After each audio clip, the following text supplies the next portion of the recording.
The porch light was off. That was the first thing I noticed, and it was wrong, because my father never let that light go dark, not once in 31 years. I parked the truck at the end of the gravel drive instead of pulling all the way up, the way I always did. When I visited Millhaven, something in my chest told me to walk the last 100 feet slow. The house looked smaller than I remembered, the paint peeling off the shutters in long gray curls, the mailbox leaning like it was tired of standing. I told myself it was just late autumn light playing tricks. That grief does strange things to a man's eyes. When he hasn't been home in 11 months, then I saw him. He was kneeling by the side of the road, near the drainage ditch where the Hendersons used to dump their grass clippings, and at first, I thought he'd fallen. My heart jumped into my throat, and I ran. Actually ran, gravel crunching under my boots, until I got close enough to see what he was doing. He wasn't hurt. He was scooping spilled rice off the pavement, grain by grain, into a torn plastic bag. A truck must have passed through earlier, some delivery gone wrong, and a sack had split open on the road.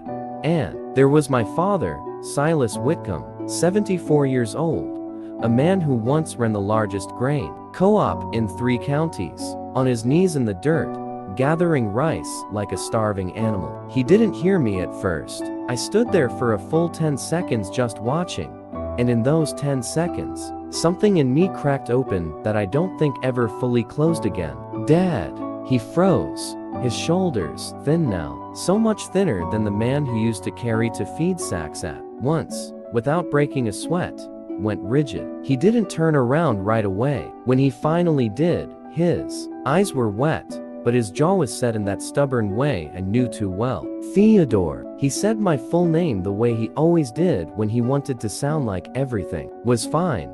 Didn't expect you. Dad, what are you doing? Rice is rice, son. No sense letting it go to waste in the road. I helped him up. His hand in mine felt like paper wrapped around bird bones. This was not the man who taught me to bale hay before I could ride a bicycle. This was not the man who once carried me on his shoulders through the county fair, shouting at every vendor that his boy was going to own this town someday. I walked him inside, and that's when I understood how long I had been gone, and how much I had let slip through my fingers while I built my life to states away. The refrigerator hummed, but held nothing except a jar of mustard and half a stick of butter gone soft. The cupboards were bare except for a can of green beans, expired, and a box of crackers folded shut, with a rubber band to keep out moths. There was a stack of unopened envelopes on the kitchen table, the kind that come with red lettering on the outside. Final notice. Second notice. I picked one up. My hands were shaking. Dad, what happened to your pension? He wouldn't look at me. He busied himself putting the rice, all 4 ounces of it, into an old coffee tin, like it was treasure. Things changed, he said. Don't worry about it. I wanted to shout. I wanted to ask him why he never called. Why he let 3 seasons pass without telling me his hands shook too much to sign checks. Why he sat in a house with no heat, while I sat in a warm apartment to states away, complaining about traffic and deadlines. But I didn't shout. I just stood there, and something colder than anger settled into my stomach, because I realized this wasn't just poverty. Something else was wrong. Something he wasn't telling me. I found the second clue that night, after he'd gone to bed early, exhausted in a way sleep didn't seem to fix. I was looking for a blanket in the hallway closet, when I found a showbox pushed far into the back, tied shut with twine, like it was hiding something ashamed of itself. Inside were letters, dozens of them, all addressed to my father, from a name I didn't recognize. Dorothea Vance. I shouldn't have read them. I know that now. But grief and fear make a man do things he wouldn't otherwise do. And I sat down right there on the hallway floor and read every single one. Dorothea Vance had been writing to my father for 6 years. Not love letters. Not exactly, though there was tenderness in them that surprised me. She wrote about her son, a boy named Amos, who had gotten into trouble with the wrong people in Tulsa. She wrote about debts, about threats, about a promise My father had made her back when they were young, before he married my mother, a promise he apparently spent decades trying to keep quiet and keep paid. My father had been sending her money for years, money he didn't have, money that should have gone toward his own heating bill, his own groceries, his own dignity. I sat in that hallway until 2 in the morning, and by the time I stood up, I didn't feel angry anymore. I felt something heavier, because buried at the bottom of that showbox was a photograph, old and creased, of my father as a young man standing beside a woman who was unmistakably Dorothea, and beside her, a boy no older than 4, with eyes that looked exactly, unmistakably, impossibly like mine. I didn't sleep that night. In the morning I made him coffee, black, the way he always drank it, and I set it in front of him without a word. He looked at me and knew immediately that something had shifted. "You found the box," he said. It wasn't a question. "Who is Amos?" My father's hands, wrapped around the coffee cup like it was the only warm thing left in the world. For a long moment he said nothing, and I thought maybe he wouldn't answer at all, that this was one more thing he intended to carry silently into the ground, the way he'd carried everything else. Then he spoke, and his voice cracked in a place I had never heard it crack before. "Before I married your mother," he said, "there was someone else, Dorothea. We were young and foolish, and I made a mistake I never told your mother about, because I was a coward, and because, by the time I found the courage to tell the truth, telling it would have only hurt people who didn't deserve to be hurt. Amos is your son." He nodded, slow, like the weight of the word was almost too much for his neck to hold up. "I sent money when I could. Not enough. Never enough. And when Dorothea got sick 2 years ago, Amos started making bad choices trying to cover her medical bills. Loan sharks, Theodore.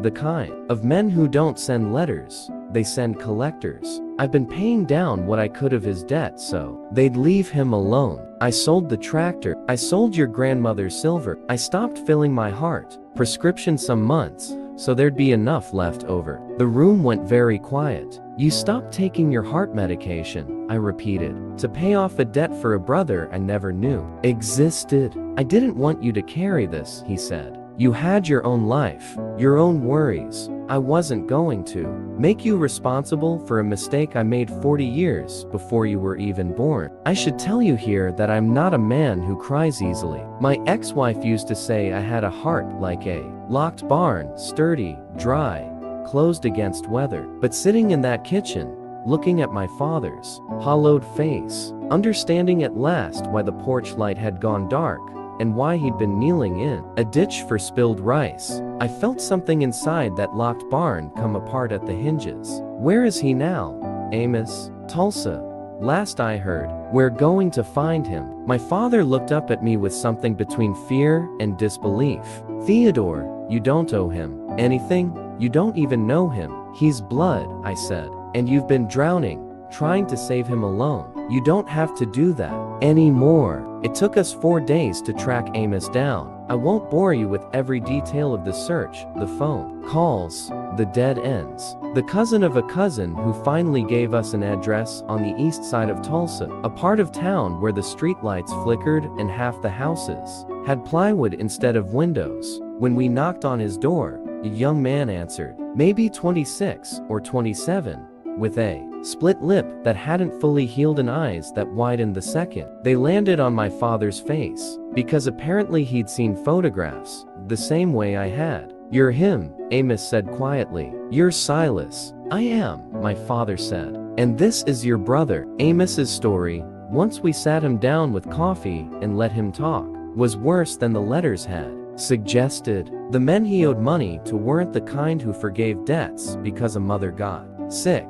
They had already broken 2 of his fingers as a warning. He had 3 days left to come up with $11,000, or, in his words, things were going to get a lot worse than fingers. I want to tell you I had that money sitting in a savings account somewhere, some tidy nest egg I could hand over like a hero in a movie. I didn't. What I had instead was a truck worth about $9,000, a paid-off condo I could refinance, and a father sitting beside me who had already given away everything he owned, trying to protect a son he'd been too ashamed to claim out loud. So we did something my father, stubborn as granite, had never once considered doing in 6 years of secret suffering. We asked for help.